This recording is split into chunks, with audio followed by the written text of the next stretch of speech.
موضوع الدرس في أحكام الحج وفضائل الحج في الوعظ والإرشاد. الحمد لله وكفى، والصلاة والسلام على خاتم الأنبياء سيدنا وحبيبنا وشفيعنا محمد المصطفى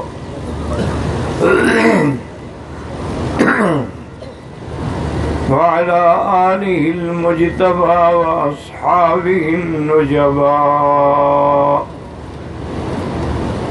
اللهم صل على سيدنا محمد النبي الأمي الهاشمي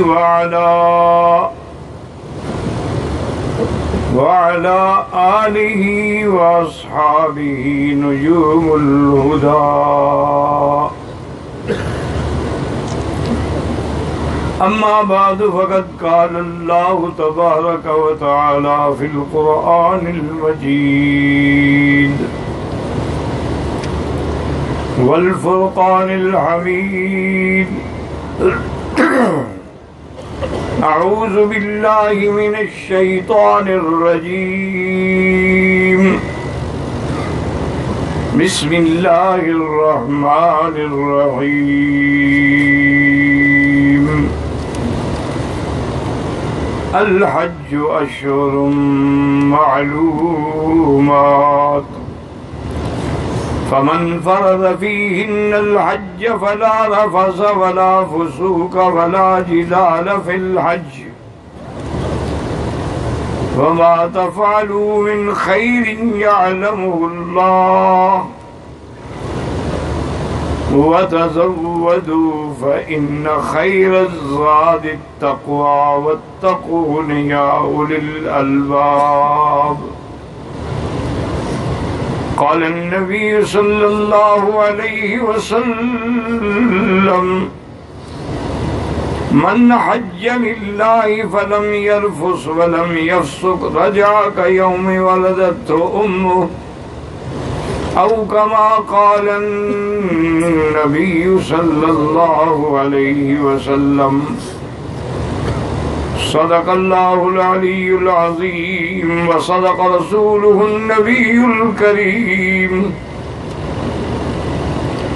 ونحن على ذلك لمن الشاهدين ومن الشاكرين، والحمد لله رب العالمين. رب اشرح لي صدري ويسر لي أمري، واحلل عقدة من لساني يفقهوا قولي. سبحانك لا علم لنا إلا ما علمتنا، إنك أنت العليم الحكيم. برادران اسلام، واجب الاحترام بزرگوں، دوستوں، بھائیوں، عزیز نوجوانوں، اللہ تعالیٰ کے کلام مقدس میں سے چند آیات مبارکہ اور آقا انعامدار حبیب کبریا سیدنا محمد مصطفیٰ وعلی آلہ واصحابہ وسلم تسلیما کثیرا کثیرا کے فرامین مبارکہ میں سے ایک حدیث تلاوت کی ہے۔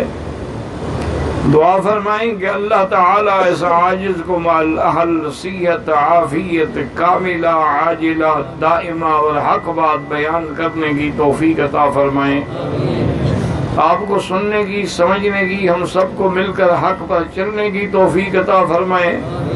پروردگار عالم اپنی رحمت سے تمام آنے والوں کی حاضری، حج، عبادات، زیارات، خیرات، صدقات منظور و مقبول فرمائیں۔ اب چونکہ الحمدللہ ایام حج قریب سے قریب ہو رہے ہیں، سب سے بڑی بات یہ ہے کہ آدمی حج اسی طرح کرنے کی کوشش کرے جیسے میرے آقا نے کیا، کیونکہ یہی اللہ کا حکم ہے کہ اطیعوا اللہ و اطیعوا الرسول، یہی اللہ کا حکم ہے کہ لقد کان لکم فی رسول اللہ اسوۃ حسنہ، اور یہی حضور کا فرمان ہے کہ خذوا عنی مناسککم، کہ مجھ سے مسائل سیکھو، حج سیکھو، حج سمجھو۔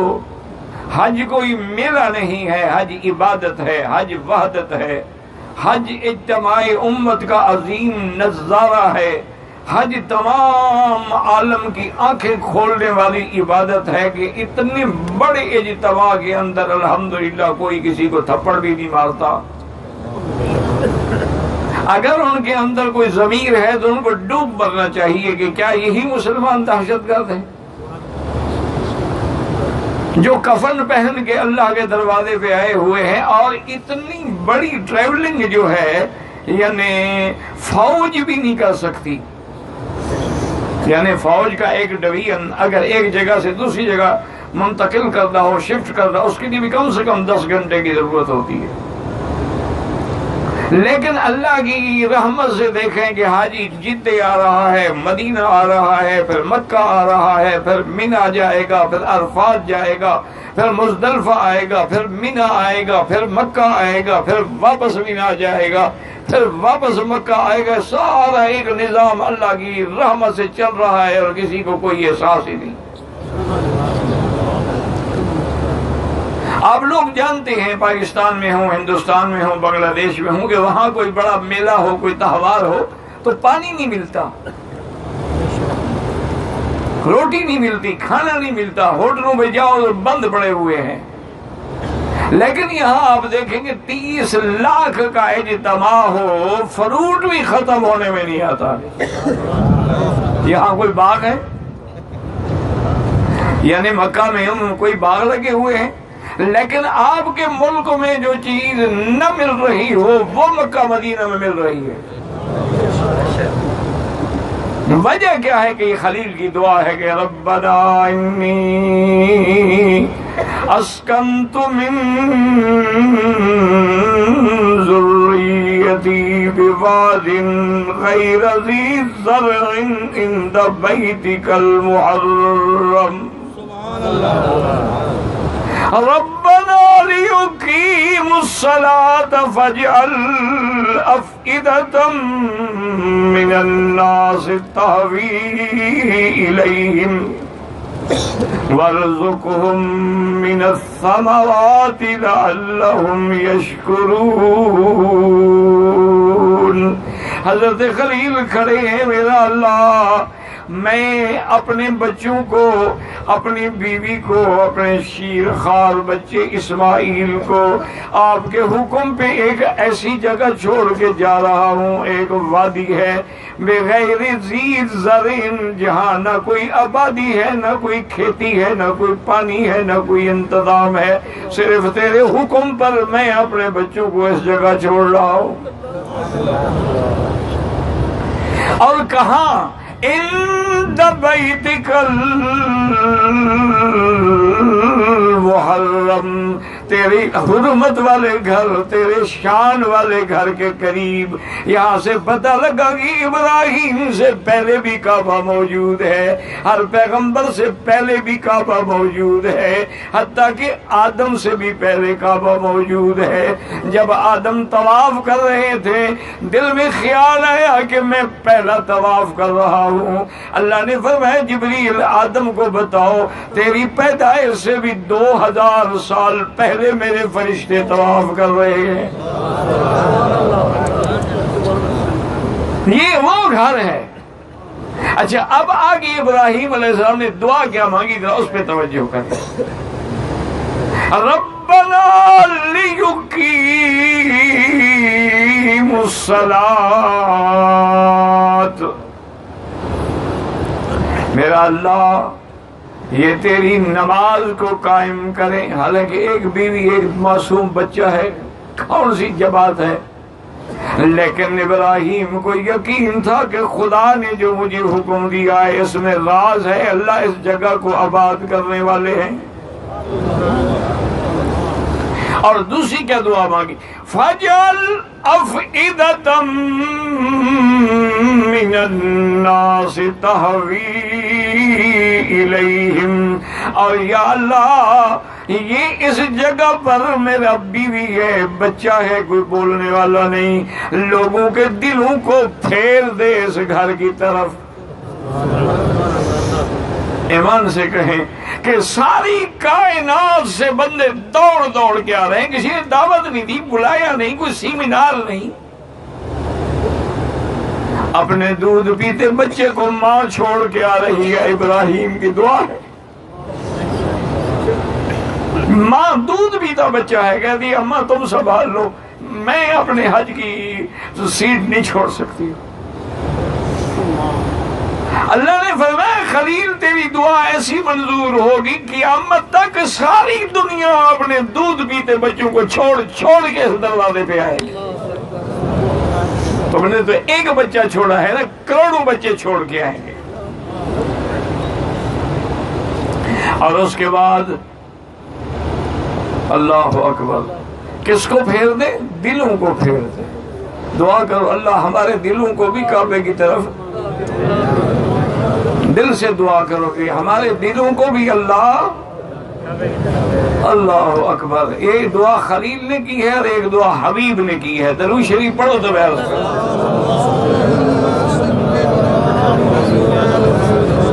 حضور نے مدینے میں دعا کی اور یہ بھی کہا کہ ان عبدک و خلیلک، میرا اللہ تیرا بندہ تیرے خلیل نے مکے کے لیے دعا کی تھی، آج تیرا بندہ تیرا حبیب مدینے کے لیے دعا کرتا ہے۔ اللہم حبب الینا المدینۃ کما حببت الینا مکۃ او اشد منہا، اللہ جیسے لوگوں کے دلوں میں تو نے اپنے کعبے کی محبت ڈالی، میرے مدینے کی بھی محبت ڈال۔ اور آگے اگلے لفظ پہ غور کرو، فرمایا یا مکے سے بھی زیادہ ڈال دے، او اشد منہا۔ ہمارے صاحب فرماتے تھے کہ اب دیکھو دیہات ہے، جنگل ہے، بالکل ان پڑھ آدمی ہے، اس سے بھی پوچھو، یہ نہیں کہ میں مدینے جا رہا ہوں جی، ہم مدینے کا حج پہ رہا ہے، حج مکے میں ہوتا ہے، مدینے میں تو نہیں ہوتا۔ دعا مانگے گا تو یہی کہ ربا مدینہ دکھلا۔ وجہ کیا ہے کہ حضور کی دعا تھی کہ مکے سے بھی زیادہ محبت ڈال دے۔ یہ دعا امام کے حضرت خلیل نے اور کیا دعا مانگی؟ فرمایا وَارْزُقْهُم مِّنَ الثَّمَرَاتِ، اور یا اللہ میرے بچوں کو پھلوں سے رزق عطا فرمانا۔ وَارْزُقْهُم، اور یہاں جو بھی آئیں گے ان کو پھلوں سے رزق عطا فرمانا۔ غور کرو یہ کیوں فرمایا کہ پھلوں سے رزق عطا فرمایا؟ یہ نہیں کہا کہ گندم دینا، کھانا دینا، روٹی دینا، وجہ یہ ہے کہ پھل جو ہے وہ لذت کے لیے کھایا جاتا ہے، بھوک کے لیے تو نہیں کھایا جاتا۔ ابراہیم نے اشارہ کیا کہ کعبے والا کوئی بھوکا تو رہ نہیں سکتا، اب ان کے لیے رحمت مانگو۔ علماء نے کتابوں میں جو خصائص لکھے ہیں یاد رکھیں، ان میں یہ بھی خاصیت ہے مکہ مکرمہ کی کہ آدمی اپنے گھر میں اگر آدھی رات کے بعد چلا جائے، 2 بجے چلا جائے، بھوکا سو جائے گا بھی اب 2 بجے رات کے کیا میں بیوی سے کہوں کھانا بنائے، ٹھیک ہے صبح ناشتہ کر لیں گے، لیکن مکے میں کوئی بھوکا نہیں سو سکتا۔ ایمان سے کہ آپ جب سے آئے ہیں رات کو بھوکے رہے؟ بالکل۔ کوئی کھجوریں تقسیم کر رہا ہے، کوئی روٹی دے رہا ہے، کوئی کھانے دے رہا ہے، اچھا کچھ بھی نہ ملے تو زمزم تو ہے نا، اور زمزم جو ہے طعام طعم و شفاء و سقم، حضور نے فرمایا یہ کھانے کے بدلے میں کھانا ہے اور شفا بھی ہے، تو کم از کم زمزم تو پی لے گا نا۔ اب جناب یاد رکھیں کہ اللہ تبارک و تعالی نے اس گھر کے علامات ہیں، مناسک ہیں، نشانیاں ہیں، اسی لیے مدینہ منورہ ہو، شام ہو، مسجد اقصی ہو، طور سینا ہو، کسی جگہ میقات نہیں ہے۔ میقات ہے تو اس گھر کے لیے ہے، ہر طرف سے میقات ہے، مدینے سے ذوالحلیفہ ہے، ذات ارق ہے، کرن المناظر ہے، یلملم ہے، جوفا ہے، یہ سارے میقات کیوں ہیں کہ آدمی ایسے نہ بے ہوش ہو کے چلا جائے، احرام باندھے، نیت کرے، لبیک پڑھے اور پھر کعبے کی طرف جائے۔ میقات پہ آنے کے بعد ہی اسے پتہ لگ جائے کہ میں کہاں جا رہا ہوں۔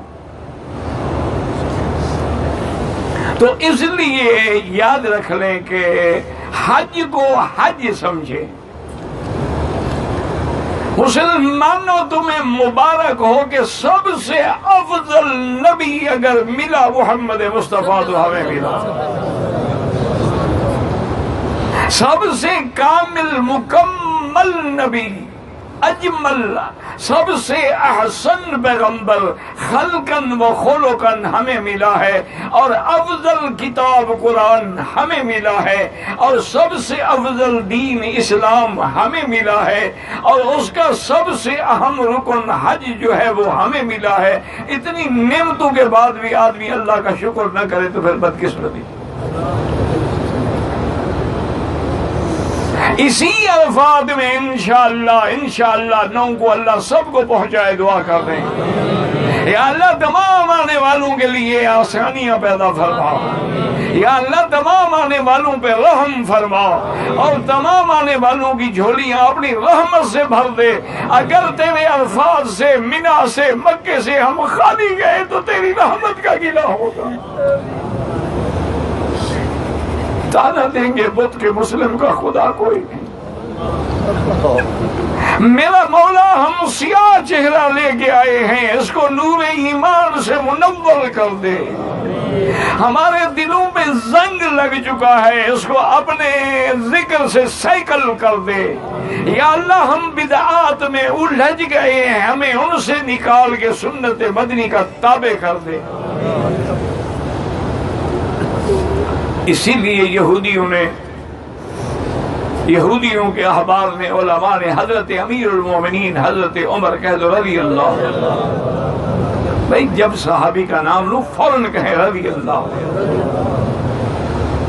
اس نے آگے کہا کہ عمر، آپ کے نبی پر جو آیت اتری ہے، اگر ہمارے پیغمبر حضرت موسیٰ علیہ السلام پہ نازل ہوتی تو ہم اس دن عید مناتے خوشی سے۔ حضرت عمر نے فرمایا وہ کون سی آیت ہے؟ الیوم اکملت لکم دینکم واتممت علیکم نعمتی ورضیت لکم الاسلام دینا۔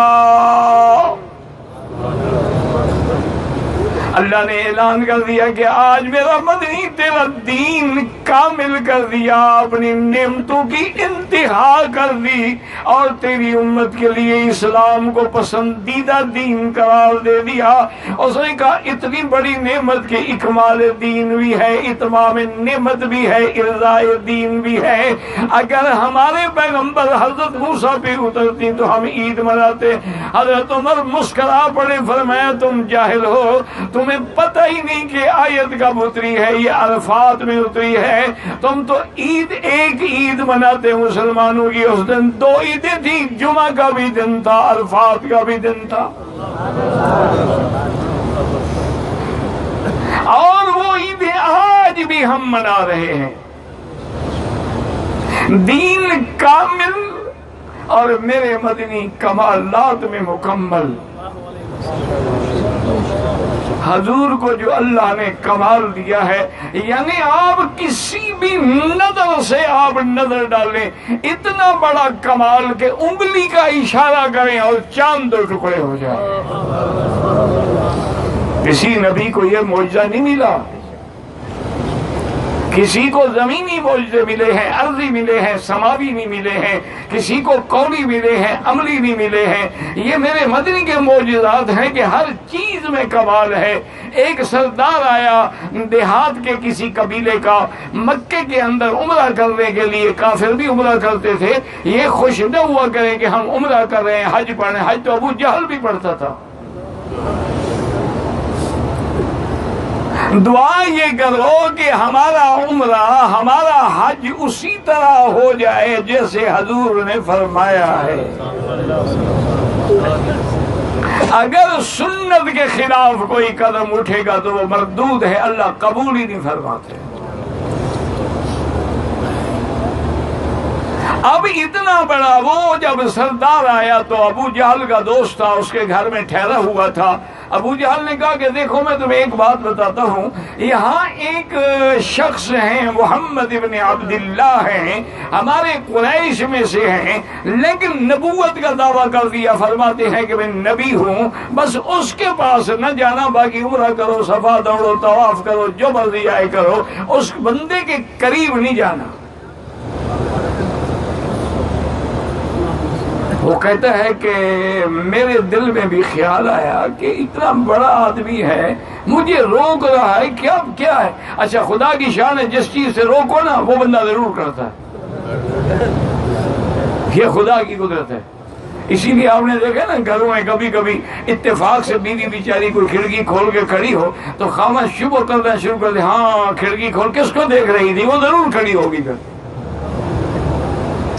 کہ جب کچھ بھی نہ ہو اور تم تہمت لگانے سے بات نہ ہو تو پھر وہ بھی ضد پکڑے گی۔ اس نے کہا کہ چلو عمرہ تو کر دیں گے، پہلے پوچھا آگے کسی سے کہ این محمد، وہ محمد کہاں ہے؟ صلی اللہ علیہ وسلم نہیں کہنا، یہ تو جب تک ان کو کہو نہیں یہ درود نہیں پڑھتے۔ تو یار کہیں اسی بدقسمتی میں نہ مارے جائیں۔ حضور نے فرمایا سب سے بڑا بخیل ہے وہ جو میرا نام آئے اور درود نہ پڑھے۔ جس کو حضور بخیل کہے پھر وہ سخی کیسے ہو سکتا ہے؟ اس نے لوگوں سے پوچھا کہ این محمد، کسی نے بتلایا کہ وہ حضور بیٹھے ہیں کعبے کے سائے کے اندر۔ حضور اکثر اوقات رکن یمانی اور حجر اسود کے درمیان میں بیٹھتے تھے تاکہ یہ کعبہ بھی سامنے رہے اور مسجد اقصی کی طرف بھی رخ رہے۔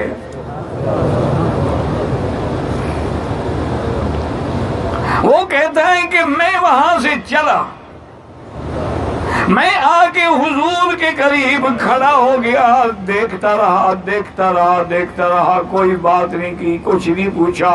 تھوڑی دیر کے بعد میں قریب گیا، سلام کیا اور میں نے کہا وسطیہ تک یا رسول اللہ صلی اللہ علیہ وسلم، حضور ہاتھ بڑھائیں، مجھے بیعت کریں، مجھے کلمہ پڑھائیں۔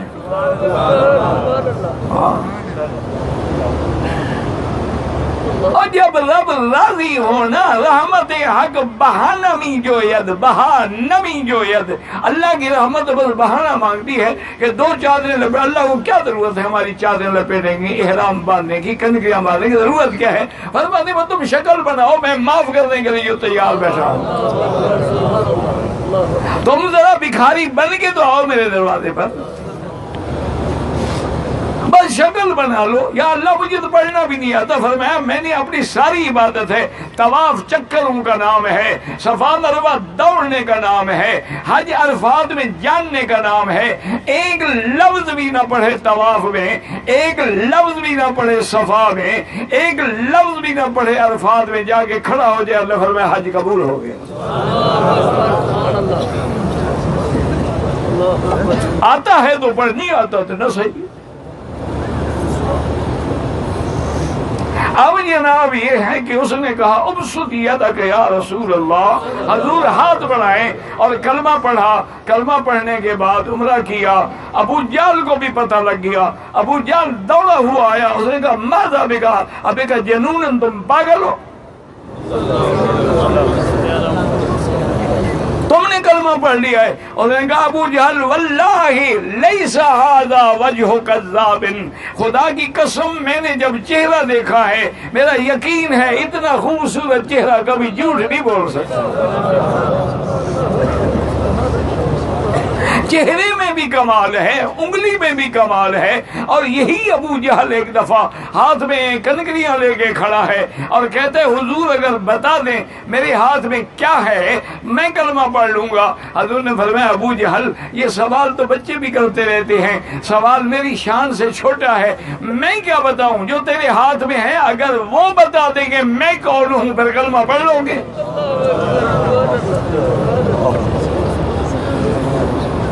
اشارہ کیا، کنکریوں سے آواز ہے اشہد ان محمد، پڑھ لو اشہد ان محمد رسول اللہ. یاد رکھیں بخاری شریف کی حدیث مبارک ہے، میرے مدنی فرماتے انی لا عارف حجرا بمکہ یسلم علی قبل ان بعثت. حضور فرماتے ہیں مکے کی گلی میں ایک پتھر ہے، میں اس کو اب بھی پہچانتا ہوں. ابھی مجھے نبوت بھی نہیں ملی تھی، میں جب گزرتا تھا تو مجھ پہ صلاۃ و سلام پڑھتا تھا. پتھر ہے لیکن پتھر کو بھی اللہ نے بتلا دیا گزرنے والا محمد ہے صلی اللہ علیہ وسلم. اللہ اکبر، اللہ اکبر. اسی لیے بی بی حلیمہ فرماتی ہیں جب میں لے کے آئی اور مکے کی سرحد پہ پہنچی میں اپنے قبیلے سے، میں نے غسل کیا، تیاری کی. کہتی ہے زمین میں ایسے زلزلہ آیا، حد آیا، اور اس کے بعد آیا ہنیئن یا بطہا مکہ. آواز آئی مکے کی گلیاں مبارک ہو تمہارا نور آ گیا ہے. صلی اللہ علیہ وسلم. دین کامل، نبی بھی کامل اور کتاب بھی کامل کہ ذالک الکتاب لا ریب فیہ. آج 1400 سال گزر گئے، دشمنوں نے زور لگا لیا، اللہ کے قرآن کا مقابلہ کیا کریں گے؟ وہ تو ایک حرف بھی نہ بنا سکے، زبر زیر میں فرق بھی نہ کر سکے. جیسے قرآن اترا تھا اور جیسے میرے مدنی کے دل میں محفوظ تھا، آج حضور کی امت کے سینوں میں بھی قرآن محفوظ ہے، ایک ایک لفظ محفوظ ہے. اور پھر ساری دنیا نے، یہود و نصارہ نے، ہنود نے، مجوس نے زور لگا لیا، اللہ کے قرآن میں کسی ایک خبر کی بھی تردید نہیں کر سکے کہ یہ غلط ہے. دیکھو نا، ورنہ کیا خیال ہے آپ کا؟ جو لوگ چاند پہ کمند ڈال رہے ہیں، اگر ان کو کوئی چیز بھی ذرا کمزوری نظر آتی تو خاموش رہتے. تو اللہ نے ہمارا نبی بھی کامل، جس کی انگلیوں سے چاند 2 ٹکڑے ہو جائیں اور پھر اتفاق نہیں ہے، یاد رکھو، بلکہ حضور فرما رہے ہیں یا اہل مکہ فاشہدوا، مکے والے آؤ گواہ ہو جاؤ، دیکھو چاند 2 ٹکڑے ہوا ہے کہ نہیں ہوا. چیلنج ہے نا. لوگ کہتے ہیں کہ بھئی اور کسی نے کیوں نہیں دیکھا؟ یاد رکھو جب چاند دو ٹکڑے ہوا ضروری نہیں کہ ہر ملک میں رات ہو، کہیں دن ہوگا کہیں رات ہوگی، لیکن جہاں جہاں رات تھی یہ بھی ضروری نہیں کہ ہر آدمی جاگ رہا ہو، بلکہ ہندوستان میں گوالیار کی ایک اسٹیٹ ہے، اس کا راجہ اپنے محل پہ اوپر بیٹھا تھا، وہ کہتا ہے میں نے دیکھا کہ چاند دو ٹکڑے ہو گیا۔ ہندوستان کی تاریخ میں یہ بات لکھی ہوئی موجود ہے۔ اس کو کس نے کہا تھا اور اس کو کیا ضرورت تھی جھوٹ بولنے کی؟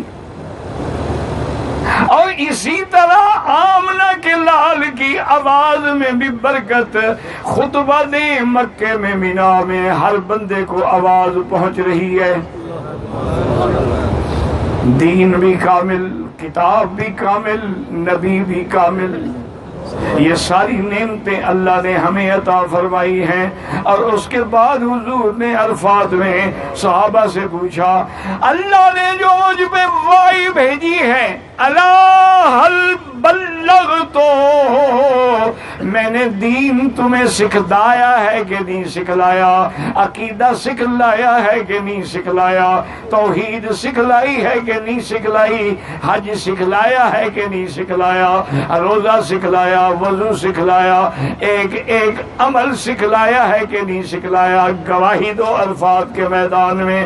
تمام صحابہ نے کہا یا محمد قد بلغت الرسالۃ وأديت الأمانة ونصحت الأمة وكشفت الغمة، ہم گواہی دیتے ہیں کہ آپ نے اللہ کا دین پہنچا دیا، اللہ کی امانت پہنچا دی ہے۔ اللہ تبارک و تعالیٰ نے آپ کو بھیج کے ہم جو شرک کے اندھیروں میں تھے، آپ نے اس اندھیرے سے ہمیں نکال کے نور ایمان دیا ہے۔ حضور پاک نے انگلی کھڑی کی اور کہا اللہم فشہد، اللہم فشہد، اللہم فشہد، کہ یا اللہ تو گواہ ہو جا کہ میں نے تیرا دین تیرے حکم کے مطابق پہنچا دیا۔ تو اب مہربانی کر کے اچھی طرح سمجھ لیں، چونکہ اب تو سمجھیں کل کا ہی دن ہے، پرسوں سے تو قافلے بنا جانے شروع ہو جائیں گے نا حجاج کرام کے۔ تو 8 تاریخ کو ظہر سے پہلے احرام باندھ کے مینا پہنچنا سنت ہے۔ سمجھ آ گئی؟ کتنی نمازیں پڑھنی ہیں؟ کون سی؟ اچھا اگر لیٹ سویر ہو جائے وہ الگ بات ہے، سنت یہی ہے کہ ہم ظہر سے پہلے پہلے مینا میں پہنچ جائیں۔ 9 تاریخ کو صبح کی نماز مینا میں پڑھیں اور سورج تھوڑی سی روشنی پہاڑوں پہ پھیلنے لگے تو ہم عرفات پہنچ جائیں۔ حج کا وقت 9 تاریخ کو دیوال کے بعد شروع ہوگا، سارا دن اور ساری رات حج کا وقت ہو۔ عرفات کے میدان میں کھڑے ہو کر لمبی لمبی دعائیں کریں، عرفات کے میدان میں درود پڑھیں، کلمہ پڑھیں، اسی طرح سورۃ اخلاص پڑھیں، آیت کریمہ پڑھیں، آیت کرسی، جو بھی تمہیں یاد ہے پڑھیں، اور کچھ بھی نہ یاد ہو تو بالکل ہاتھ اٹھا کے کھڑے ہو جانا اور کہنا مولا میں جاہل کملا بھولا تیرے بلانے پہ آ گیا ہوں، رحم فرما۔ میں تو کوئی جانتا نہیں کیا پڑھوں۔ اب سارا دن ہم عرفات میں رہیں گے، جب سورج ڈوب جائے نماز نہیں پڑھیں گے اور ہم مزدلفہ کے لیے روانہ ہوں گے۔ عرفات میں مغرب کی نماز نہیں پڑھیں گے، کہاں روانہ ہوں گے؟ مزدلفہ بھی کہتے ہیں، جبل قضح بھی کہتے ہیں، مشعر الحرام بھی کہتے ہیں، جس کو قرآن نے کہا وَاذْكُرُوا اللَّهَ عِنْدَ الْمَشْعَرِ الْحَرَامِ۔ پھر مزدلفہ میں بھی جہاں جگہ ملے آگے بیٹھ جائیں۔ 2 نمازیں ہم نے وہاں پڑھنی ہے، مغرب اور عشاء، پہلے مغرب پڑھیں گے پھر عشاء پڑھیں گے، تھوڑا آرام بھی کر لیں، اور صبح کی نماز بھی ہم نے مزدلفہ میں پڑھنی ہے۔ یہ رات بھی لیلۃ القدر کی رات کے برابر ہے۔ اور اسی طرح یاد رکھیں یہ جو دعائیں حضور پاک کی عرفات میں منظور نہیں ہوئی ہیں وہ مزدلفہ میں منظور ہو گئی ہیں۔ فجر کی نماز مزدلفہ میں پڑھیں، کھڑے ہو کے دعائیں مانگیں لمبی لمبی، اس کے بعد مینا کی طرف چل پڑیں۔ اگر کوئی معذور ہے، بیمار ہے، مزدور ہے، خادم ہے، حرم شریف کا ڈپٹی ہے، میڈیکل کی ڈپٹی ہے، مشن کی ڈپٹی ہے، حجاج کی ڈپٹی ہے، وہ دونوں نمازیں پڑھ کے رات کے 12 بجے کے بعد بھی مزدلفہ سے نکل سکتے ہیں۔ مینا میں کنکری کا وقت افضل جو ہے وہ فجر کے بعد ہے، ورنہ وقت صبح صادق سے بھی شروع ہو جائے گا۔ مینا پہنچنے کے بعد ہم نے سب سے پہلا کام کیا کرنا ہے؟ جمرۃ العقبہ جو بڑا شیطان ہے، اس پہ کتنی کنکریاں مارنی ہیں؟ ہاں جی، 7 کنکریاں مارنی ہیں، اور کیا کہنا ہے؟ اللہ اکبر، اللہ اکبر، رغما للشیطان ورضا للرحمن، اللہم اجعلہ حجا مبرورا وذنبا مغفورا۔ نہ ہو اللہ اکبر یا اللہ تیری رضا کے لیے، شیطان کی ذلت کے لیے۔ 7 کنکریاں مارنے کے بعد سنت یہ ہے کہ ہم قربانی کریں، اپنے ہاتھ سے کریں، اپنے سامنے کرائیں۔ قربانی کے لیے یہ ضروری ہے کہ اپنے ہاتھ سے کرو، یا جس کو وکیل بناؤ وہ تمہاری اجازت سے تمہارا نیت کر کے نام لے کے تمہاری قربانی کرے۔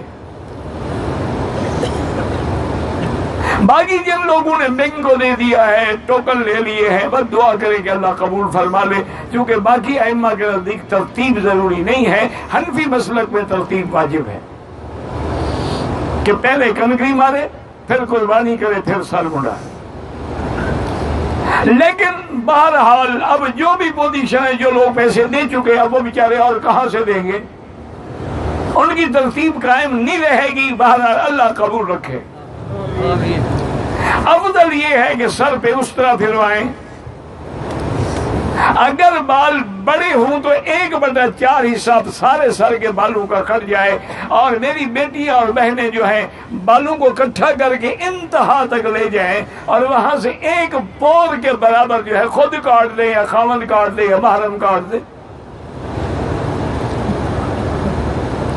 جب ہو گیا احرام کھل گیا، حلق کے بعد پابندیاں ختم ہو گئی، غسل کریں، کپڑے پہنیں، خوشبو لگائیں، سب چیزیں حجامت کریں، ناخن کاٹیں، لیکن بیوی حلال نہیں ہوگی جب تک طواف زیارت نہ کریں۔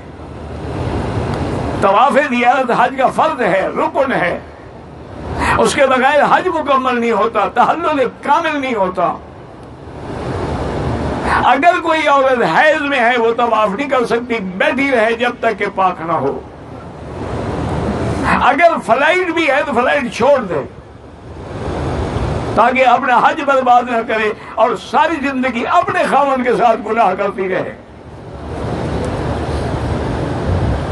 طواف زیارت کرنے کے بعد ہم صفا مروہ دوڑیں گے۔ اگر کپڑے پہن کے آئے ہو تو پھر کندھا نکالنے کی ضرورت نہیں ہے، علماء کہتے ہیں کہ رمل کر سکتا ہے پہلے 3 چکروں میں۔ اگر کسی نے احرام نہیں کھولا تو وہ رمل بھی کرے گا، کندھا بھی نکالے گا۔ طواف کرنے کے بعد صفا مروہ دوڑیں گے۔ صفا مروہ دوڑنے کے بعد اب ہم فارغ ہو گئے، واپس مینا جائیں گے۔ جن کے پاس مینا میں خیمہ ہے، جگہ ہے، وہ ہر حال میں مینا میں رہیں۔ ایک ہے مجبوری ہے، اس کے بعد جگہ ہی نہیں، اس کے لیے یہ طریقہ ہے کہ رات کو جائے کنکری مارنے کے لیے، کیونکہ 11 والا دن جو ہے زوال کے بعد سے لے کر سارا دن بھی کنکری جائز ہے، ساری رات بھی جائز ہے۔ وہ عشاء کے بعد چلا جائے، اب جاتے جاتے ہی ماشاءاللہ آدھی رات ہو جائے گی، آتے آتے بھی رات گزر جائے گی، تو گویا اس کی رات مینا میں گزر گئی۔ 11 تاریخ کو 7 کنکریاں، پہلے پہ، پھر دوسرے پہ، پھر تیسرے پہ، اور وقت شروع ہوگا ظہر کے بعد۔ پہلے مارو گے دم پڑ جائے گی، کوئی جلدی کرنے کی ضرورت نہیں ہے۔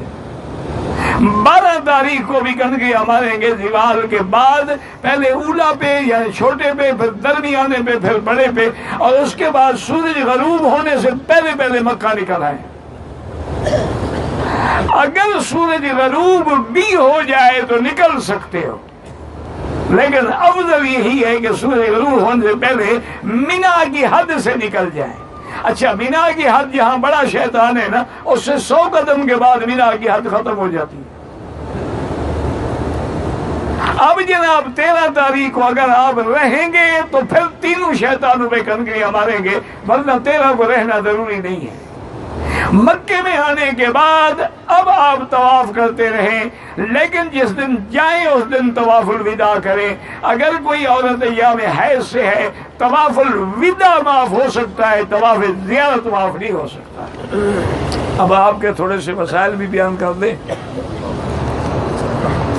میرے ایک دوست ہیں بڑے، عبید اللہ اپڑو صاحب، ان کی بیوی فوت ہو گئی، دعا کریں اللہ مغفرت فرمائے، اللہ درجات بلند کرے، پسماندگان کو صبر جمیل عطا فرمائے۔